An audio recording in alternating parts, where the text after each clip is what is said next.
Jadi ingat, Masya Allah. Nah, sepanjang rentang hidup kita itu kita diuji.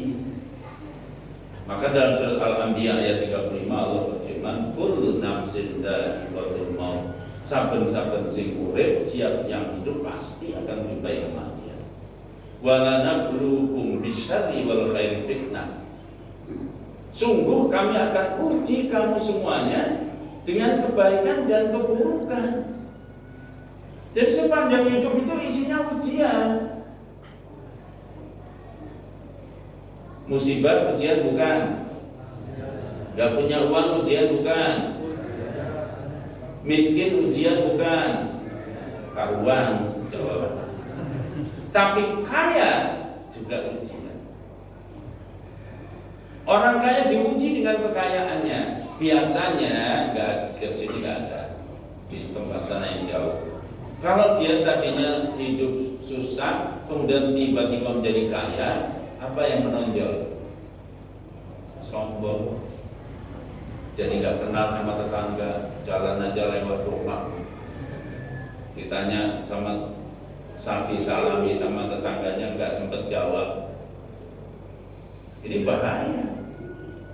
Walaupun kekayaannya tumbuh undung segunung, banyaknya gunung emas, tapi kalau sombong jatuh martabatnya, berarti dia tidak lurus.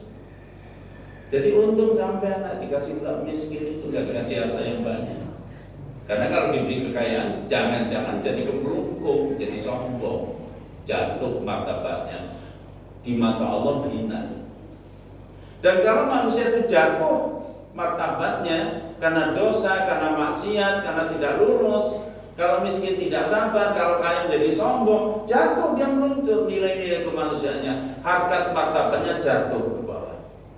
Laqad khalaqnal insana fi ahsani taqwim. Sungguh kami jadikan manusia seindah-indah ciptaan, tapi kemudian kami kembalikan dia pada tempat yang paling rendah kalau dia tidak bersyukur.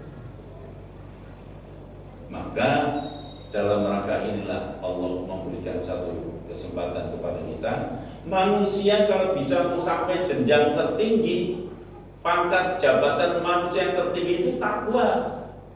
Bukan jadi ratu, bukan jadi DPR, bukan jadi wali kota, bupati, gubernur, bukan.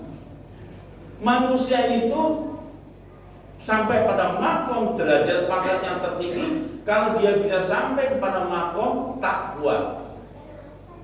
Jangan lupa, ini yang harus kita raih. Dan kalau parameter yang diberikan oleh Allah, semulia-mulia manusia itu takwa, itu bisa diraih oleh siapapun. Yang kaya bisa dengan kekayaannya, yang miskin bisa dengan kemiskinannya, yang alim dengan alimnya, yang awam dengan awamnya, bisa jadi orang takwa. Kalau kriteria yang dibuat oleh manusia kan nggak bisa dicapai oleh semua orang. Kalau mau jadi presiden nggak punya uang bisa nggak? Pak, keduburan ya presiden ya. Kalau menjadi wali kota, bupati umpamanya nggak bisa kalau nggak banyak duit. Makanya yang nggak punya duit itu kadang-kadang ngutang sama cukong. Cukong yang banyak itu dari etnis Cina, dibiayain semua. Piro, ayo. Makanya berkuasa dikuasai, dikendalikan oleh cukongnya. Proyek-proyek ngalir sama dia, undang-undang manut sama dia, dan seterusnya. Maka ribut sekarang di negeri ini. Karena negeri ini kebanyakan dipegang kepalanya oleh cukong, sehingga karyawan, buruh, pabrik semua dikendalikan sesuai dengan selera bos-bos di atas. Betul Pak? Nah itu. Nah jadi supaya kita tidak jatuh, bahkan kita bisa naik derajat kita, satu proses yang harus ditempuh adalah puasa. Jadi puasa ini kita ini sedang memproses diri. Ibarat kupu-kupu, itu kita sedang menjadi kepompong. Kupu-kupu itu dari mana? Ulat atau Dari ular kan? Ular ya, bukan ular yang kelelap-kelelap, ya, tidak jelas bentuknya, jelek. Itu kalau sampai dengar cerita tangisnya itu, Masya Allah ya Gusti Allah, saya ini kalau dijadikan makhluk seperti ini, kelelap tidak jelas, mana kepala mana buntutnya, nangis dia. Oleh Allah kasih kesempatan, ya wes, kalau buat kamu puasa.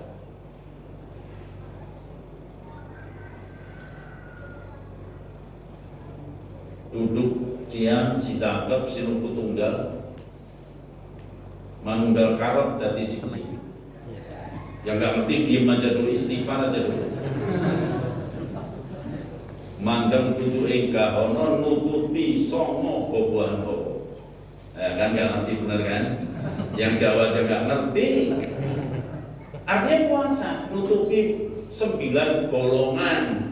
Bolongan manusia itu ini mata, telinga ini 9, coba hitung sendiri. 9. Munajat kepada Allah, menghubungkan dirinya kepada Allah Subhanahu wa taala. Duh Gusti, mbok saya ini diciptakan jadi makhluk yang seperti yang lain. Saya ingin keliling, saya ingin kemana-mana, saya ingin minum, makan madu dan seterusnya. Dalam kepompong dia bertahan, tidak makan, tidak minum. Kemudian karena doanya dikabulkan oleh Allah.